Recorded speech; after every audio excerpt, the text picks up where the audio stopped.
Hi Ashima, hi Bhuvana, hi Vishal, hi Rajesh. It's good to have you all, see you all in one screen. It would have been better if you would have been, off-site in a physical meeting. But yeah, these are the challenging times of COVID. So yeah, to start the group discussion, first of all, I'm really delighted to be in a panel full of people with diversified experience across different and varied industries. And it's good to see all you leaders here at one time speaking about this. To start, I would just like to quote Philip Kotler. I just love his definition this particular definition, where he says, marketing is not the art of selling what you make, it is knowing what to make. And I'm sure all of us are doing that in this ever challenging, changing marketing environment and dynamics. So the topic for today, as you all know, is brands are embracing the merging of physical and digital to enhance consumer engagement and create outstanding retail spaces and campaigns. So I would like to request to start with Ashima uh, on your thoughts about this topic, and also address the question, what does engagement mean in digital marketing? Ashima, welcome, and the So stage is yours. thanks, Zaheer. And you started off by saying Kotler, and I'll go back to my business school where I walked up to my head of marketing and said, you know what, I can't be a marketer because I'm not creative. And one thing he said, and which holds today, whether it's a traditional marketing world or a digital engagement world, is to be a marketer, you need to be observant. And I think that holds so much more true in the digital age that you're talking about. So if I were to talk about engagement and digital, I would sum it with three I's. I think today's marketing has to be intuitive, it has to be immersive, and it has to be individual. And in a digital, we have the opportunity to do all three. What is not happening today is that we are using either of them in a permutation and combination, but not really. Brands are not exploring the power of these three eyes together. And when I say individual, I think, Zahid, that's the most important part to me, because today a consumer is so well augmented, it believes that it deserves a direct conversation. And therefore, I, as a brand, have to take into account his customer journey. So, what we talk about the omni channel approach, or what we've seen with Nike doing with its digital store most recently with the Rise concept, I think it's very, very true whether you're a B2B brand or a technology brand, such as ours. It's so important to be able to have all these three put together in a framework and address them. And intuitive, I say more so because, proactive marketing is going to be, and what we call as account based marketing in our business. It's so much about intuitive marketing. It's about understanding the customer's environment and their problems and getting into those. So I think if I were to talk about three I's, it would be intuitive, immersive, and individual. Thank you, Ashima. A peace of mind that's really very intuitive because it has got me thinking of certain things. I'll come back. Now, I request Bhuvana, if you could address on the topic, and also if you would cover the question, why is it important to engage with customers for a brand at all? Yeah, thanks, Zaheer. I mean, brand is obviously the public face component of our business or any organization, right? And as it is that's the most important thing of how you consider how it's perceived by the audience. And the three most repeated descriptions, as we all know, for brand engagement is customers' overall perception of a brand or business, emotional commitment to a brand, or a relationship driven by interactions between a brand and its customers. So, when you combine your brand awareness and customer engagement strategies, you can improve brand loyalty and the overall digital experience for your audience. And engaging customers is the whole, I mean, at least for me, it has been the whole and soul of marketing strategies. And it established that emotional connection between the customer and the brand. It allows you to humanize the customer engagement. Otherwise, what we know as engagement marketing, it helps increase brand awareness while building trust, and its implementation can position your brand above competition as well. Brand engagement reaches out to prospects also in an effort to make them customers. And if you're not initiating brand engagement with customers, then you're giving up on the new customers even before you start and the building of the brand as well.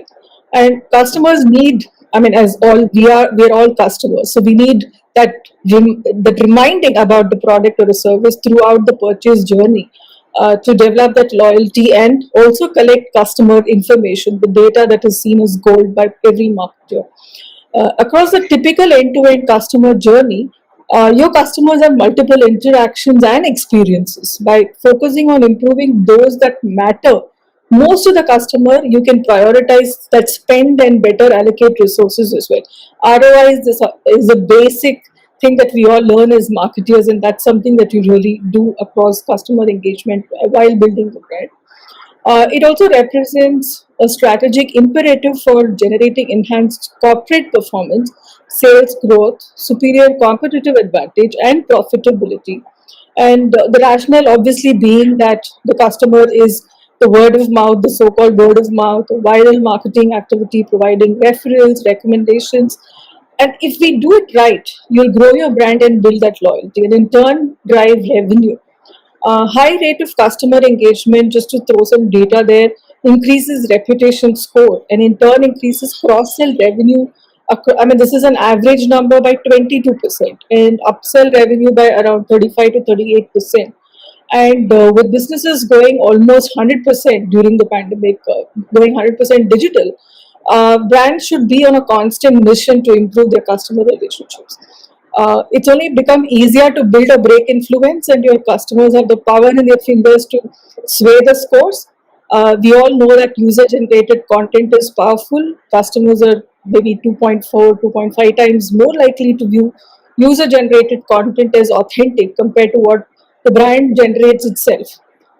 I think Ashima also mentioned Nike. I love the engagement driven by brands like Nike, the make your own shoe thing, IKEA's Place app, Samsung's emotional touch, which 2017 got the most YouTube hits. Netflix, I hate their search option, but their engagement is great. And I love Big Basket's two-click order experience. So that's the recall that you have when you create that customer experience and brand recall. Just to give an example from my own organization at Randstad, the brand promise is human forward.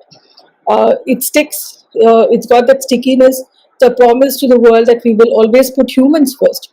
It's about making work meaningful, and it's attributed to people first approach that the company has adopted, while recognizing the role of technology as well and the digital that plays in recruitment. And it's about the tech in touch strategy that we bring together, and that's a key part in our digital evolution. It speaks about how, through an optimal combination of technology, efficiency, and human touch, which I believe every brand must own, we help clients and candidates realize their true potential and for them to move forward. This, in turn, is designed to delight the customer. I will also leave you with the quote: "A brand is no longer what we tell the customer it is what customers tell each other." Build your customer engagement and build your brand. Back to Thank you. you so much, Bhuvana. I would now invite Rajesh to address this topic, and also Rajesh, if you can address the question, what is your digital strategy to improve business performance? Thank you. So thank you. Thank you for having me, Zaheer, and also great points, Ashima and Bhuvana. I'll try to build on that. So firstly, I think the idea to differentiate digital, the archaic, everything is digital. Era of tech marketing and digital marketing is at least years, ago. No longer valid, especially with COVID, everything has been digital. So I think that's one thought in my mind. Second, I think the basic premise and purpose of marketing, I don't think the fundamentals change, which Ashma beautifully. I think the marketing firstly exists for the customer. Secondly, marketing exists to serve a business purpose. It's not a free flowing, creative pursuit. It's creativity for a commercial purpose. Right? And all of us wear two hats. Here we wear hat of a brand custodian and champion, because many other parts of the organization may have different horizons, maybe relatively shorter.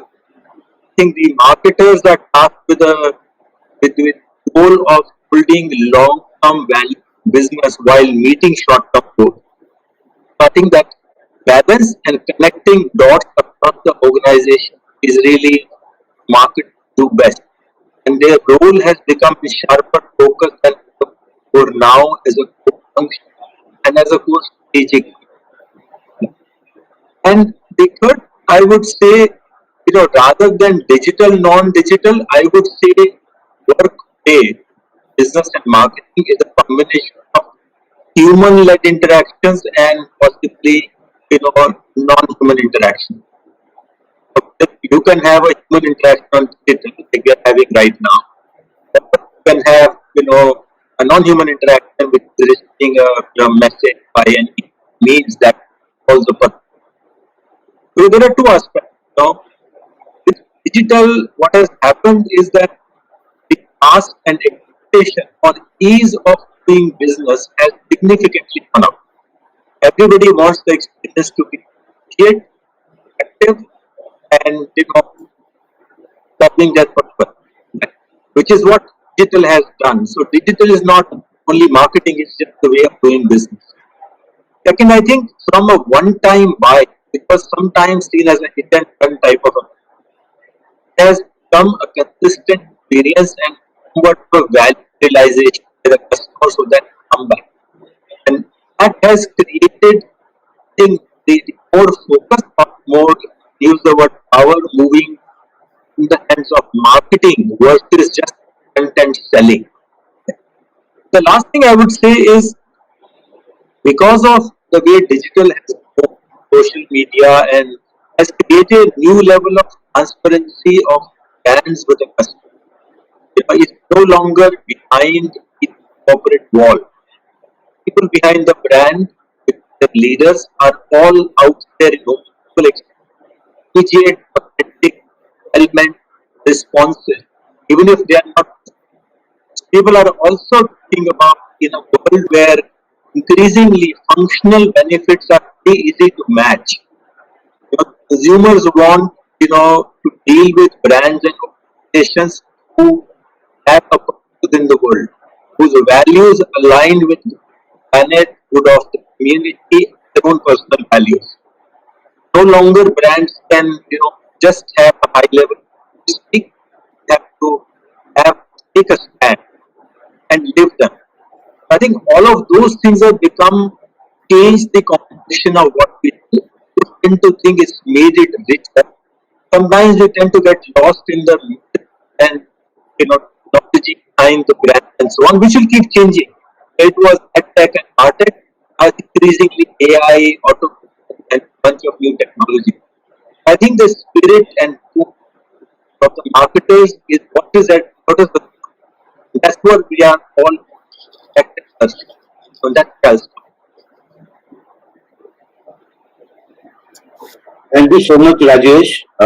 Now, as they say, save the best for the last, Vishal. And you have some urgencies as well. So your thoughts on the topic, and also if you can address the question, what factors do you think influence customer behavior? Thank you. Well, thank you so much, Zaheer, and thank you so much to the other panelists as well for sharing your thoughts on brand, the 3I part that Ashima talked about, or Bhuvana actually, shared a lot of stats, and I was just making some notes about it.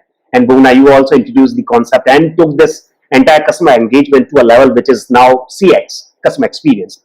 Rajesh, thank you so much for giving your perspective and various examples on how the brand basically, personifies today, how it has to basically have life and how it needs to take a stand. So thank you for doing that. Zahid, to the question that you have, what really matters today, I think I also share the same holistic view as the other panelists we have. My holistic view is that customer engagement is nothing but at a high level is customer experience.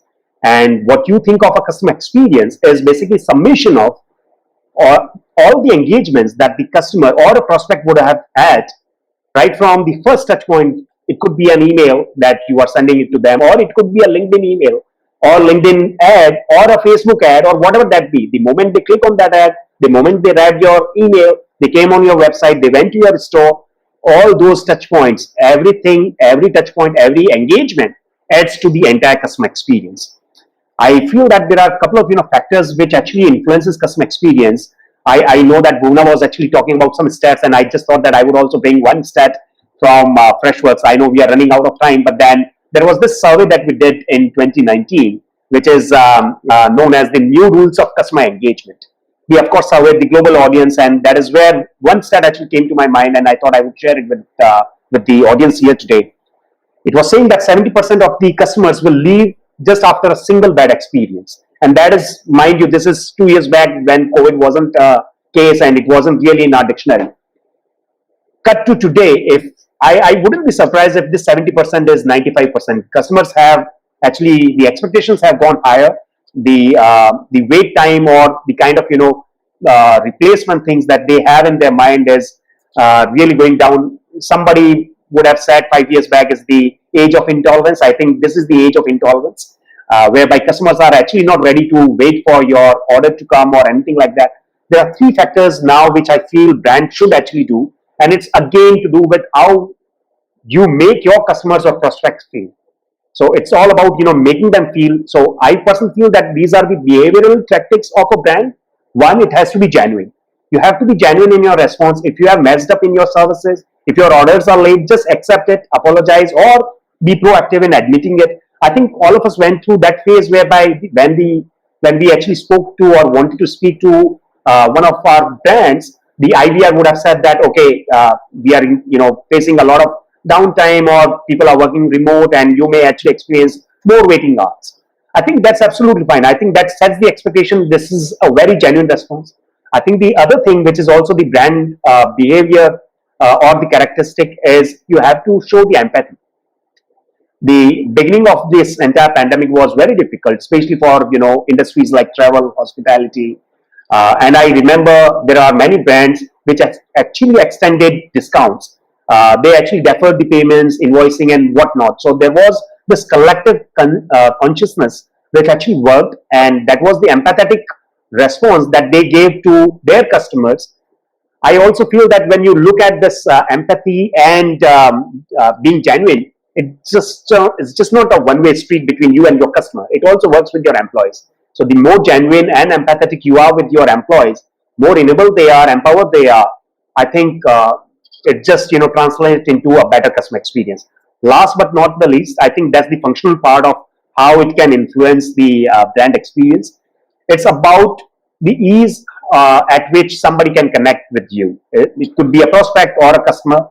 I think Bhuvana and Rajesh were talking about how a brand could be available across multiple channels, but it is the duty and responsibility of the brand to have the information as well as the context shared across multiple channels. So I don't have to repeat myself if I have spoken to your IVR or your call center, and then I walk into your store, or when I speak to somebody else, I really don't have to repeat myself on what went wrong with me or why I called you. The conversation, imagine if the conversation starts, hey, I understand the problem that you've been through. What can I do to help you? And these are the three things that I can do. I think it's about being proactive. It's about being genuine. It's about being empathetic. And I will rest my case. Zaheer, over to you. Thank you so much, everyone. And too much I can tell you, but I'll try to summarize all of your points. Starting with Ashima, I think your professor, the feedback that he gave you about being observant, I think that's like, it hits here actually, it's straight at the heart. And your points about three eyes, I would definitely touch base with you to know more about them. Bhuvana? No, thank you. Bhuvana, about the emotional content commitment of brand, about the brand awareness and customer engagement, I think lovely points. And that brand and customer engagement in its genuinity.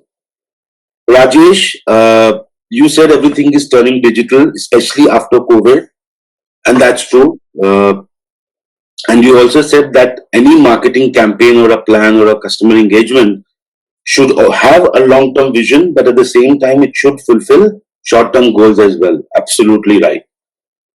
And also, you said about digital not just being a marketing technique or a tool, but it's a new way of doing business. And that's absolutely true. Vishal, thanks, especially for that survey. I'm going to definitely use it internally in my organization as well. And I'll refer to you for some points. You talked about 2019 survey. that 70% of the customers will leave after a first bad experience. And I'm totally with you. I won't be surprised either if it is 90 or even 95% after COVID. And I loved your points about customer engagement or expectations, the success factors.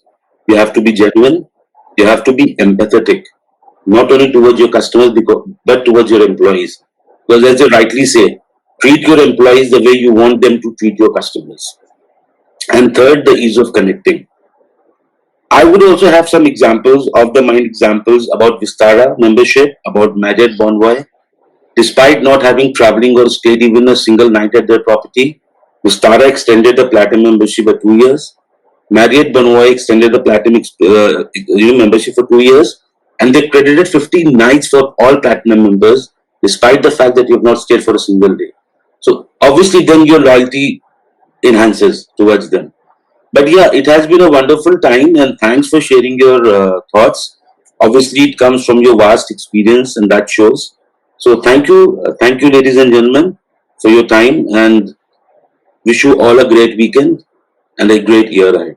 Thank you. Thank you. Thank you, Zaheer, for such a wonderful moderation. Thank you. Thank Thank you, you. everyone. And Thank you, Vishal, audience. congratulations on the IPO. Thank you. Take care.